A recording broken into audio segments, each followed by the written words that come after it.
साझा कर लेते हैं यूकेडी प्रवक्ता की भी, शांति प्रसाद जी की भी। शांति प्रसाद जी, सरकार की जो गंभीरता है आपको कितनी नजर आ रही है? क्या वाकई सरकार गंभीर है और इस तरीके से इंतजाम होंगे सरकार के कि जनता अभी भी परेशान है? शांति जी, आपको आवाज मिल पा रही है? हाँ बिल्कुल सोनी जी, पहले तो मैं के न्यूज के जो देवभूमि का दंगल की पूरी टीम को मैं बधाई देना चाहता हूँ। भुवन पोखरिया जी को बधाई देना चाहता हूँ कि वो अपने क्षेत्र की आवाज को जनता की आवाज बनाकर संघर्ष कर रहे हैं। अब आपने कहा कि सरकार की कार्यवाही से आप खुश हैं।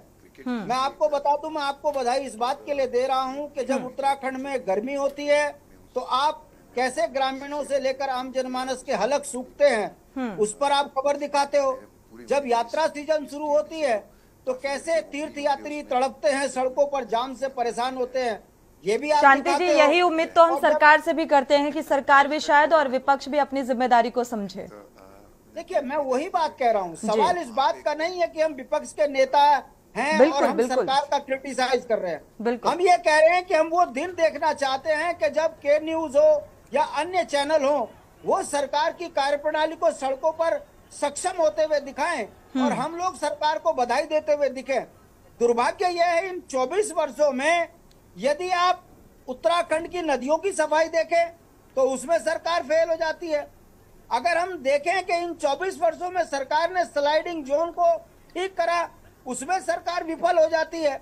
हम जब ये देखते हैं कि राज्य को बने 24 वर्ष हो गए हैं और बारिश की पहली शुरुआत में ही 100 से 150 सड़कें बंद हो जाती है, तो हमको चिंता होती है कि राज्य कर्ज की गर्त में तो डूब रहा है मगर विकास के नाम पर काम कुछ नहीं हो रहा है और उत्तराखंड का आम जनमानस कर्ज में डूब रहा है।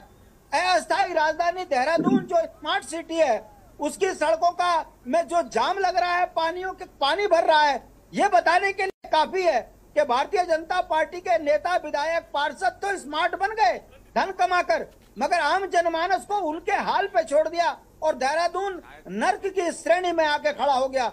मैं इस समय पर यमकेश्वर क्षेत्र में हूँ। 3 दिन की बारिश ने कम से कम 4 जगहों पर ऐसी हालत खराब कर दी कि 1.5 से 2 घंटे का जाम लगा। मैं गट्टू घाट में जाम लग जाता है, खैरखाल में जाम लग जाता है, स्लाइडिंग जोन के कारण मागता में लग जाता है, उधर पूरा दुगड्डा में नेशनल हाईवे खत्म हो जाता है और सरकार कहती है कि चाक चौबंद व्यवस्था है। मैं पूछना चाहता हूं कि वो दिन सरकार के पास कब आएगा कि जब सरकार ये बताएगी कि हमने समय से पहले कार्रवाई की और उत्तराखंड का हर सड़क से लेकर आम जनमानस सुरक्षित है। कल ही एक बस जो है गिरी है, ऑल वेदर रोड भी जाम से मतलब परेशान है आम जनमानस। ऐसी स्थिति में सोनी जी, अब हम क्या कहें? अगर हम बोलते हैं तो ये बोलेंगे विपक्ष का काम है, मगर भुवन पोखरिया तो विपक्ष नहीं है ना। अगर नदियों का रुख मोड़कर आप जंगल को खत्म करोगे तो क्या आपका पेड़ों के प्रति, पर्यावरण के प्रति क्या भाव है? और यदि वाकई चोरगलिया के आदमी मरते हैं इनके कुप्रबंधन के कारण, फिर इनका संवेदनाएं नागरिकों के लिए क्या है? ये जो सवाल खड़े हो रहे हैं, ये सवाल राजनीति में क्षेत्रीय दल होने के नाते आम सामाजिक व्यक्ति का जो कर्तव्य है कि सरकार का गलत जगहों पर जो काम हो रहे हैं उस पर ध्यान आकर्षित कराने का है। मगर दुर्भाग्य है, ये तो रटी रटाई बात है कि ये तो पाकिस्तानी हो गए, ये तो विरोधी हो गए, ये कांग्रेस से मिल गए, ये राज्यों को बदनाम कर रहे हैं। बिल्कुल शांति प्रसाद जी, विपक्ष जो सवाल उठा रहा है उसके साथ साथ तो अब कोर्ट भी जवाब तलब कर रहा है और उसका जवाब आखिर स्टेट गवर्नमेंट कब देगी ये भी देखना होगा, क्योंकि आखिर अब कोर्ट की सख्ती के आगे भी क्या जवाब निकलकर सामने आता है और सरकार इतनी संजीदा और सतर्क क्यों नहीं है।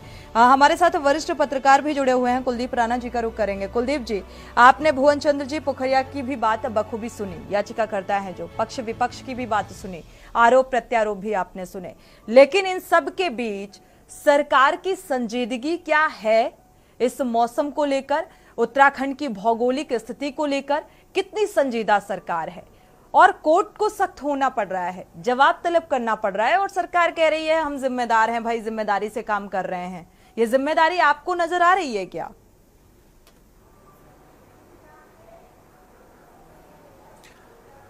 देखिए सोनी, उत्तराखंड में पहले तो हमें ये अपने दृष्टिकोण को दुरुस्त करना होगा कि बारिश को लेकर के, कि आपदा की बारिश या उत्तराखंड विषम भौगोलिक परिस्थितियों का राज्य है, हमें अपने थोड़ा नजरिए को दुरुस्त करना होगा।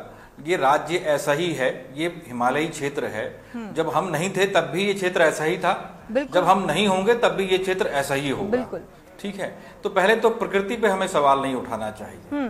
अभी 20 दिन पहले जब 42 डिग्री टेम्परेचर हो रहा था तो हम बारिश के लिए आसमान को देख रहे थे कि कब बारिश आएगी। ठीक है, और आज जब वर्षा की बूंदें धरती को की प्यास बुझा रही हैं तो हम उसे कह रहे हैं कि आपदा की बारिश है। बारिश कहीं आपदा की नहीं आती है। ठीक है, ये तो सारी हमारी मानवीय गलतियां हैं जो हम उन मुहानों पर जा पहुंचे हैं जहां पर प्रकृति भी कहती है कि भाई इन जगहों से दूर रहो। हमने नदियों को सिकोड़ दिया है, नाले बना दिए हैं।